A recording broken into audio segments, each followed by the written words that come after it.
¿Cómo están? Bienvenidos a este subprograma Familias Efectivas con CIES. Como ya conocemos todos, el objetivo de nuestro programa principal es dar a conocer un poco acerca de lo que implica salud mental y cada uno de sus factores. También hablar sobre temas familiares, temas estudiantiles y diversos. ¿Okay? El día de hoy, como ya me conocen, Evelyn Villena los acompaña y también mi compañera Cintia Peña.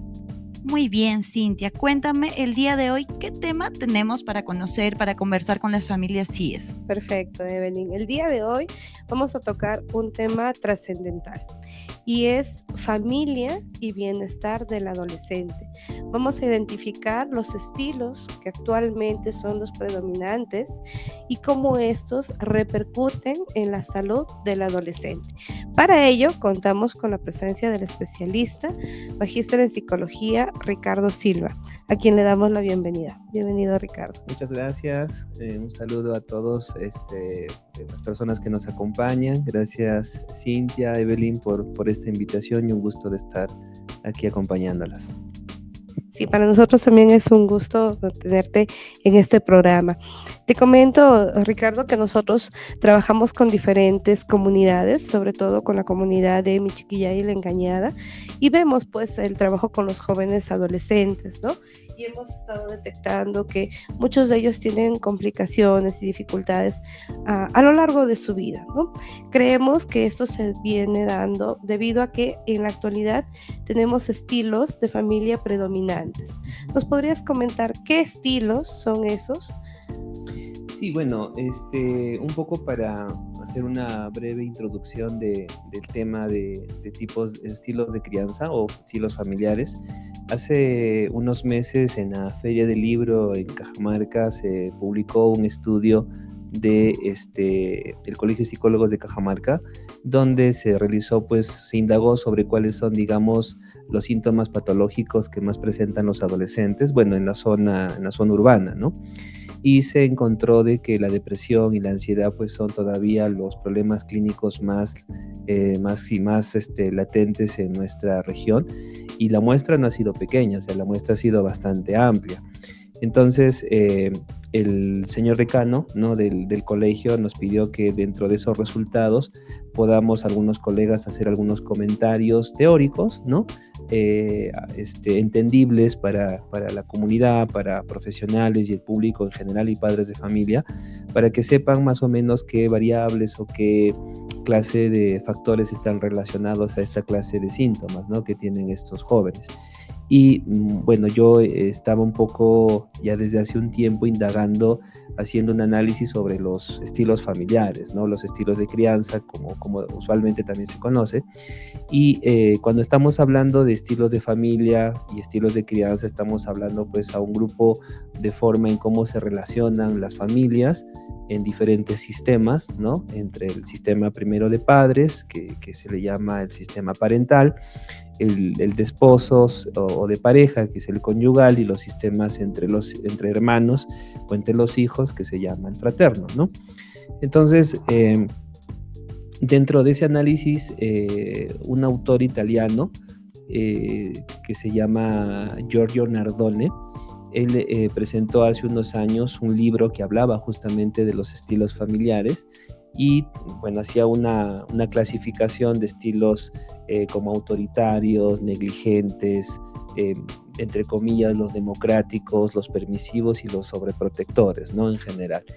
Y cada uno, y él explica muy bien cómo es la dinámica en cada una de estas familias, cómo es que el comportamiento de los padres, la respuesta de los hijos, qué modalidades de comunicación utilizan y qué clase de riesgos los hijos presentan, ¿no? O sea, los niños y también los adolescentes, ¿no?, a mediano o a largo plazo, ¿no?, como tal. Entonces, todo se relaciona, ¿no? O sea, tanto lo que hagan o no hagan los padres con lo que los hijos hagan o no hagan, o sea, todos ellos interactúan y siempre va a traer una serie de efectos, ¿no?, que hay consigo. Y haciendo un análisis teórico, porque todavía faltaría hacer un estudio empírico, digamos, con datos y todo, pero ya podríamos hacer algunas hipótesis, o al menos las que yo tengo. encuentro de que hay familias en la actualidad muy permisivas y sobreprotectoras. Es más, ya no se habla mucho de familias sobreprotectoras, ¿no? O sea, Nardone, por ejemplo, habla de familias hiperprotectoras, o sea, más allá de lo que es la sobreprotección como tal. Y claro, o sea, yo he trabajado un tiempito en instituciones educativas, luego me dediqué un poco más al ámbito clínico, luego a la psicoterapia y a la orientación psicológica, y un poco la experiencia que yo traía de instituciones educativas, bueno, es evidente los cambios generacionales, los cambios de hábitos y tradiciones que existe, y claro, yo identifiqué que hay familias, o bueno, parejas jóvenes, que vienen de una historia de su crianza. Y claro, creo que no nos alejamos mucho de ellos, yo también soy padre, ¿no? Y hemos visto que hay ha habido un temor que ellos han cargado de que sus hijos, digamos, pasen lo que ellos pasaron, ¿no? Como tal. Digamos que podría hablarse de un temor en cierta manera inconsciente, ¿no? De esa forma. Eso podría ser una de las causas del por qué existe ese tipo de familia, ¿no? Sí, podría ser una causa, ¿no? Estamos hablando desde aspectos hipotéticos, pero digamos que en cierta manera los casos, la casuística que tú elaboras, las conversaciones que tienes con las familias, un poco reflejan eso, ¿no? O sea, la típica que a veces hemos escuchado hace años: yo quiero que mis hijos tengan lo que yo no tuve. O sea, se entiende el mensaje en el punto de las oportunidades, la educación, los aspectos materiales, pero a veces no existe un control adecuado de eso. Entonces, aquí encontramos a veces un sentido o una especie de temor grande de que no sufran, ¿no? De que no pasen por cosas negativas, lo cual es entendible, pero a veces es bastante extrapolado, ¿no? O sea, es bastante, llamémoslo exagerado, porque ahí viene el tema de la hiperprotección, ¿no? O sea, no quiero que sufras, no quiero que tengas este problema, no quiero, claro, y nos encapsulamos ahí, y esto genera pues a largo plazo los problemas, ¿no? Que se tienen. Eso es, digamos, en el lado de la parte de la hiperprotección. En el caso de la permisividad, sí tiene que ver un poco, tal vez, relacionado con la herencia de familias muy autoritarias, ¿no? Donde antes había unas restricciones bastante duras y gruesas de las reglas y las normas, especialmente las mujeres. Eso hay que ser sinceros, las mujeres más han, digamos, padecido por esa clase de hogares, ¿no? Bueno, sabemos que hay un entorno machista, ¿no? O sea, eso también existe. Y también con cierta clase de habilidades que generacionalmente se han ido adquiriendo, ¿no? Entonces, tú puedes formar una cierta confianza sobre cómo es el rol de padre que debes cumplir, pero otros vienen con una carga hereditaria, o sea, de historias familiares, donde ha habido descuido, ¿no? Donde no ha habido compromiso, donde, digamos, cada hijo ha crecido de cierta manera bajo ciertas limitaciones.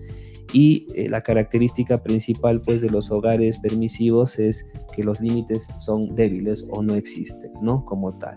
Y claro, o sea, digamos que los hijos toman, hace rato en interno conversábamos, o sea, las jerarquías en la familia se vienen afectadas, ¿no? Porque en todo hogar, de repente me adelanto un poco a las recomendaciones, pero en todo hogar ustedes saben que tiene que haber jerarquía, siempre tiene que haber. O sea, a veces se confunde el hogar democrático pensando que todos somos iguales, y no es así. Entonces, no hay jerarquías, se convierten en relaciones muy de igual a igual, lo que llamamos simétricas, ¿no? O sea, y a veces ese rol se confunde, y ante la permisividad, como no hay límites, yo hago lo que quiero, hago lo que a mí me parezca, y cuando ya quiero tener el control, eso es una crisis, ¿no? Cuando ya quiero, digamos, manejar tus salidas, quiero manejar tus permisos, quiero manejar tu conducta, pero ha habido un hogar donde los padres no han desarrollado justamente esas habilidades de límites, también por su propia historia, donde de repente han sido permisivos porque creyendo que ser algo de poner ciertos límites iba a llevar a repetir de repente una historia de autoritarismo, lo cual es falso. Y, o sea, no necesariamente eso se tiene que crear, pero también hay un tema de los esquemas de los padres sobre cómo es la crianza, ¿no? Entonces ellos pueden asumir, bueno, yo desde muy chico era libre, ¿no? Y hacía lo que quiera, yo desde chico no me decían nada, ahora que soy padre, ¿no? También asimilo esa idea. O también hay una historia donde los padres trabajaban siempre. O sea, recordemos, por ejemplo aquí en Cajamarca, muchos hogares se han constituido por tipos de trabajo de sus ancestros, dedicadas al trabajo autónomo, al trabajo independiente, ¿no? Más que al dependiente. Y en ese trabajo independiente, como hasta ahora pasa, ¿no? O sea, tienes de repente tu propia empresa, tienes tu propio trabajo y no tienes tiempo. O sea, te absorbe más el trabajo, ¿no? En un trabajo donde, como decía un profesor nuestro en la universidad, los hogares están en huelga, ¿no? Perdón, los padres están en huelga, ¿no? Los padres están en huelga, donde no están en casa, no hay control y obviamente que hay una permisividad y puede haber también negligencia, ¿no? Que es el otro punto. ¿Y qué pasa, por ejemplo, se me viene en ese momento a la mente, cuando de repente ambos papás trabajan, como mencionas, pero tienen alguien en casa que ayuda con los hijos, pues, ¿no? Entonces, a mí me ha pasado mucho ver en consulta que llegan adolescentes que a los papás no los ven como autoridad porque no están en casa, pero Claro. sí ven o sí hacen caso al lado de la persona que los ayuda, que los guía, que está ahí con ellos. Hay veces en las que no, tú no eres mi mamá, tú no eres mi papá, pero hay veces Claro. en las que tú estás ahí, ¿no? Ujú. ¿Qué pasa o qué riesgos tenemos, ¿no? En todo aquello. ¿Qué puede pasar? Bueno, lo que hay que entender es que todo ser humano es emocional. Somos seres emocionales. O sea, antes de hablar de límites, que es parte de la debilidad de las familias permisivas, debemos hablar antes de cómo es los vínculos emocionales que se han formado. Y un vínculo implica una relación, implica un sentido de pertenencia, de protección y amor, ¿no? Como tal. O sea, tú para mí eres importante y tiene que haber coherencia en el mensaje. Tú eres importante y por eso estoy cerca a ti, por eso te cuido, por eso es que tengo tiempo y todo esto, ¿no? O sea, se tiene que hacer. Bueno, decirlo es fácil, ¿no? Porque terapéuticamente hay que trabajar muchas cosas, porque, no sé, ese papá puede tener un préstamo no sé de cuánto dinero y necesita trabajar más de 12 horas al día, ¿no? O tiene 2 trabajos y la mamá también, porque el ritmo de vida ahora es muy acelerado y ya no te alcanza trabajando 8 horas, ¿no? Y si es un trabajo, digamos, independiente, todavía el riesgo es mayor, ¿no? O sea, cuando es un trabajo dependiente, bueno, puede haber esto, pero no es una garantía tampoco. Entonces, los vínculos son los que se establecen desde los primeros años de vida.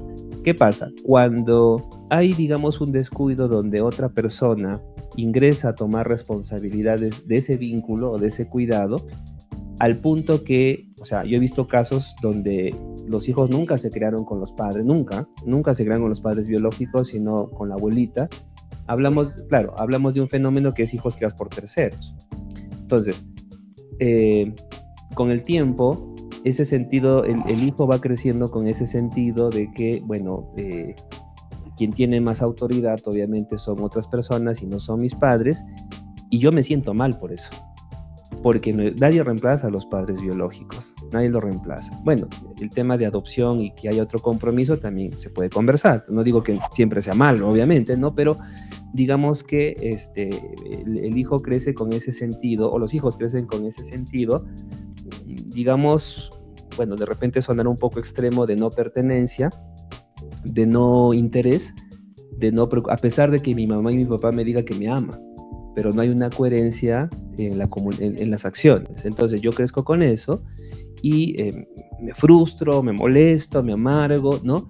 Y al final él viene y lo que erróneamente a veces hacemos como padres es empezar a ponerle normas y reglas, pero no va a funcionar.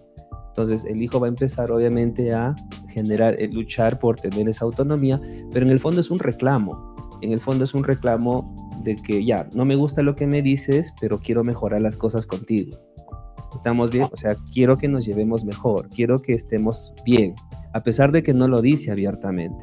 Porque ustedes también en consulta se habrán dado cuenta de que estos chicos Por ejemplo, dicen, sí, pero mi padre X, Y, Z, ¿no? Se mete conmigo, además nunca para conmigo, pero cuando tocas el lado sensible, lloran, y es natural llorar, y te dicen, sí, yo quiero que esté cerca de mí, ¿no? Y eso es lo que se busca reparar, ¿no? Es que de alguna manera se forma también la personalidad teniendo pertenencia, ¿no? Claro. Justo leíamos, conversábamos con Evelyn en la tarde acerca del libro Construyendo Identidades de José Baldeón, que está basado en la teoría de la relación nutricional de Juan Luis Linares, y nos decía que 2 pilares fundamentales para formar la identidad era, pues, el primero, la autonomía, ¿no? Buscar que el hijo sea autónomo, no se lo deja de lado, ¿no? Sino que le ayude a generar independencia en ciertas acciones de su vida. Y por otro lado estaba la pertenencia, ¿no? Sí, o sea, el tema, claro, el colega Baldeón, sí, que había visitado Cajamarca en algún momento, y Linares, que es muy reconocido en el modelo familiar, él habla justo del tema de una autonomía bajo un acompañamiento, ¿no? No una anulación de su capacidad, como en los hogares hiperprotectores se está dando como tal. Y como has mencionado a Linares, el profesor Eden Castañeda, por ejemplo, en estos comentarios que hicimos de la investigación, él justo escribió un comentario sobre la funcionalidad familiar en el tema parental y conyugal, ¿no? Y él habla, por ejemplo, Eden es muy, muy experto en analizar este fenómeno, disculpen que sea un poco técnico, que se llama la triangulización, ¿no? Donde el sistema parental puede estar bien, pero el conyugal está mal. Y existe una especie, entre comillas, de alianza alianza más que todo entre el hijo y la madre, por ejemplo. La madre deposita mucho las quejas del padre en el hijo, y si eso ha sido desde muy chiquito hasta la adolescencia, incluso hasta la juventud, el padre desconfirmado, rechazado por el hijo y todo, dejado de lado, y el hijo crece con esa bronca, él crece con ese malestar, con esos síntomas depresivos, y claro, porque se ha dado, porque ha habido ese fenómeno de la relación, ¿no? Y también con ese, mi papá no estuvo presente emocionalmente o tuvo muchos problemas con mamá, entonces yo me hago cargo, pues, ¿no? Claro. Y agarro esa mochila y voy por la vida de repente anulando relaciones emocionales propias por tener esa mochila familiar, ¿no? Es lo que yo en varias ocasiones he visto. Sí, en verdad, lo que pasa es que todos tienen que responsabilizarse, todos guardan una responsabilidad. Lo que pasa es que hemos salido de un periodo donde la mujer solo era la responsable total de que si el hijo esté bien o mal, ¿verdad? O sea, ese es y hasta ahora todavía existe esa herencia. Porque era el trabajo exclusivo de la madre, ¿no? Como tal. Y el tiempo ha dado un cambio, ¿no? Bueno, hasta ahora todavía hay ciertas luchas, ¿no? Que en gran medida hay que analizarlas, pero ese fenómeno ha cambiado, ¿no? Entonces, todavía hay que trabajar el esquema y la perspectiva que tienen las mujeres, en que ellas todavía socialmente se sienten bajo esa presión de ser las mayores responsables del tema de los hijos. Es cierto que hay un tema diferencial, que cuando un niño nace, un bebé, donde el vínculo madre y bebé disculpen que lo diga, pero es diferente, no es igual con el papá, es la verdad, ¿no? Son los principales momentos donde el apego se fortalece. Si es que hay una buena relación. Exacto, ¿no? Y fíjate que también eso depende de qué tipo de relación tenga con el padre, ¿no? Porque bueno, para ser sinceros nuevamente, ¿no? Hay padres muy jovencitos, de 20 años, de 19 años, y que no han madurado, ya, bueno, son padres, pero esperar de que ellos asimilen una responsabilidad tan fuerte es muy complicada, ¿no? Es que no dejan de ser hijos. Todavía. Sin embargo, hay padres de 30, 35 que aún no han madurado tan bien, ¿no? Entonces, como que retomando todo nuevamente.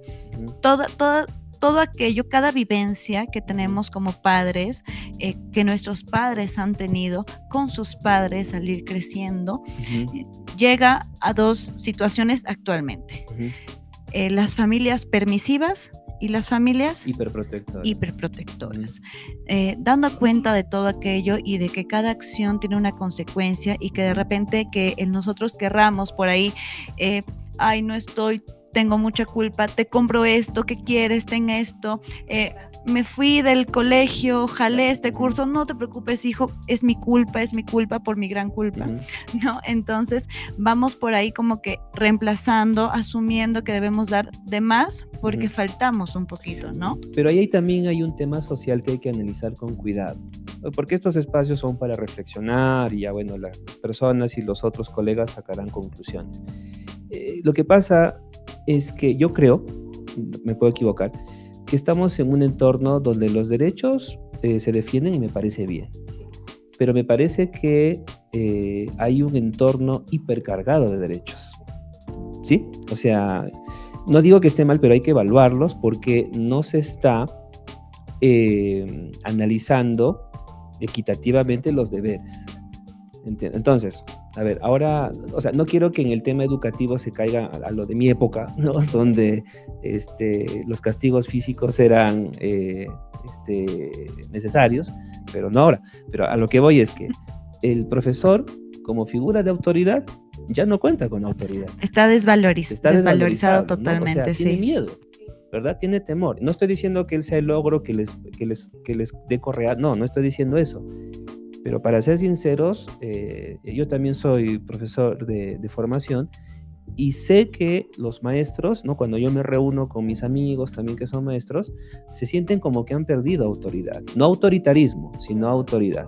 Entonces, sumado eso a una actitud familiar de hiperprotectora, donde todo le doy y donde no coloco lo que decía Baldión, no coloca un tema de autonomía acompañada, o sea, de que desarrolle sus habilidades, entonces obviamente el pobrecito está siendo maltratado, ¿se entiende?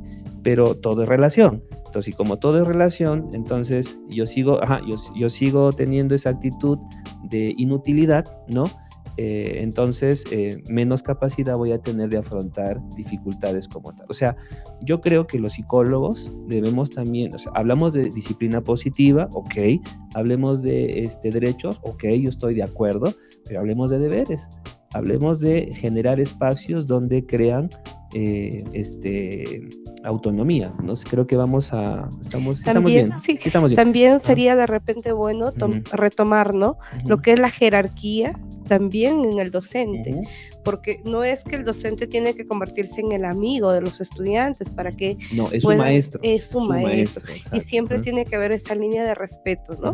No verlo pues como la persona autoritaria que va a castigar, que va a sancionar, que va a castrar de repente las conductas del estudiante, no, sino ver como la figura de autoridad que va a ayudar a formar a una persona. Claro, por ejemplo, creo, no sé si pasó en un departamento acá en Perú, que una profesora fue denunciada por los padres porque miró mal a su hijo. Pero ¿analizaron el contexto? No, solamente se concentraron en que lo miró mal. Claro, yo no digo que una mirada, lenguaje no verbal puede incomodar, obviamente, ¿no? Pero también hay que evaluar la intensidad, ¿no? No sé, puede haber habido una maestra cansada o de repente ya le había dicho a este chico, ya te dije varias veces y de nuevo estás haciendo lo mismo. O sea, el lado personal, ¿no? ¿Sabes qué pasa mucho?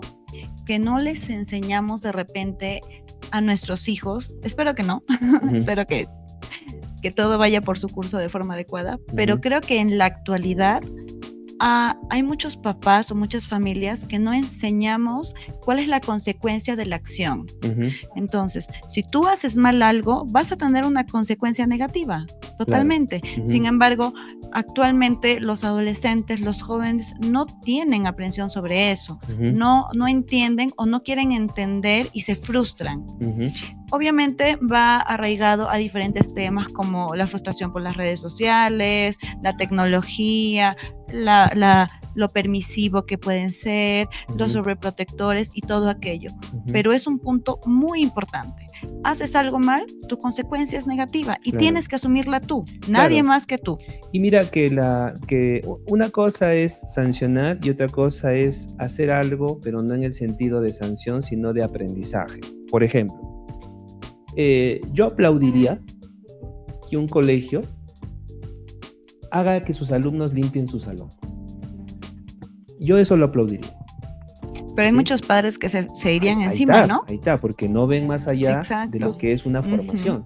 O sea, bueno, también es fácil criticar al padre, ¿no? Pero hay cosas que hay que entender. Terapéuticamente ustedes saben que hay que también un poco comprender el contexto, ¿no? Como hay miedos de esa mamá que hay que ayudar a superar, hay un temor de ese papá también, que a veces el papá, a veces los papás, los varones somos a veces más sobreprotectores a veces que la mamá, pero a lo que voy es que el estado formativo de los colegios tiene que ir a la par del estado formativo de los padres. O sea, si el colegio le dice a los padres, miren, esto es nuestro sistema de formación que implica desarrollar autonomía en el buen sentido de la palabra, que implique responsabilizarse en quehaceres, en cuidados del salón, en limpieza, en cuidado de jardines, yo aplaudo ese colegio. Yo les comento algo, me viene a la mente con lo que me mencionas. En alguna oportunidad, yo en un aula en donde era tutora, todos los alumnos antes de salir ya tenían que recoger todos los papeles que habían botado. No barrer, no limpiar mesas, recoger los papeles. Y hubieron padres que dijeron, pero es que nosotros pagamos para que alguien limpie, ¿no? Y fue un debate totalmente grande, que no, algunos decían que sí. Se hace un problema grande, claro, ¿no? Sí, se hace un problema de verdad. grande, ¿no? Sí, se hace un problema grande. Pero de todas maneras, o sea, hay que, al menos los colegios, bueno, esto va dirigido a padres, ¿no? Pero los colegios también, o para que los padres entiendan que si el colegio propone estas cosas, no está mal. No está mal, o sea, es un tema formativo, ¿no? Es parte también de enseñar las responsabilidades, claro, ¿no? Si yo tiro un papel, no es que lo pueda dejar ahí, lo puedo levantar para dejar el ambiente limpio para otras personas que pueden venir a ese mismo ambiente. Y el otro aspecto, estimada Cintia, del tema de esto que estamos hablando es que vivimos en una cultura de la inmediatez. Para ayer, ¿se entiende? Bueno, en el trabajo nos pasa, ¿no? Pero es la verdad, ¿no? Pero también está el tema de la inmediatez. O sea, ese sentido de la permisividad y la hiperprotección es porque tú ves algo de riesgo y inmediatamente lo reparas, pero no permites, no generas paciencia, ni esfuerzo, ni... Llore, que no llore, decimos. Llamémosle un dolor, pero no un dolor en el sentido emocional, digamos, caótico, ¿no? Sino un sentido del esfuerzo que te permite. O sea, las emociones negativas nos permiten a nosotros regularnos, negativas sanas, nos permiten regularnos para tomar buenas decisiones, para adecuarnos. Pero ¿qué pasa? Hoy en día hay muchos jóvenes, esto le cuento a veces a mis propios alumnos, incluso en la universidad, que estamos en una cultura esto lo quiero rápido. Eso traspasa a sus relaciones sentimentales. Yo quiero estar contigo ya, rápido, ahora. Y si hay un conflicto entre ellos o terminan, lo cual puede ser muy normal, no saben, o sea, digamos, no hay un afrontamiento adecuado. Voy creciendo, tú eres mía, tú eres mía, tú eres mía, ¿se entiende? Y luego llegan a una actitud sumado a otros aspectos familiares que le llevan a no tolerarlo y a veces pueden llegar incluso a temas violentos, ¿no? Entonces, o sea, hay que analizar esto con calma, o sea, no hay que analizarlo solo con un caso en un consultorio, o sea, hay que analizar el caso desde un panorama. Hay que entender, ¿no?, las consecuencias de todo lo que es el crecimiento bajo esquemas, como mencionábamos hace unos momentos, ¿no? Los esquemas que cada uno trae de sus propias familias, de su propio crecimiento, generan aprendizajes que en muchas ocasiones no son muy adecuados y que nosotros de repente estamos como que cegados, ¿no? No, sí está bien, porque yo no quiero que se repita la historia. En muchas ocasiones he escuchado aquello, que no se repita la historia. Entonces las consecuencias que trae el que no se repita la historia en muchas ocasiones son totalmente negativas, ¿verdad? Exacto.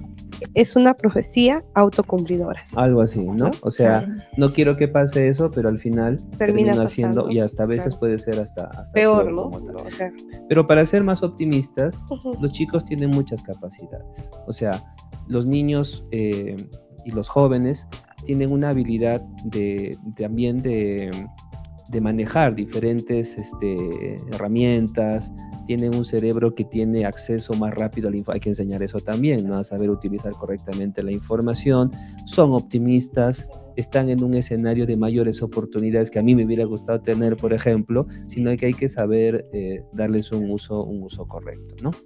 Muy bien, es un tema realmente enriquecedor, de verdad. Ha sido muy grato contar con tu Gracias. presencia, Ricardo.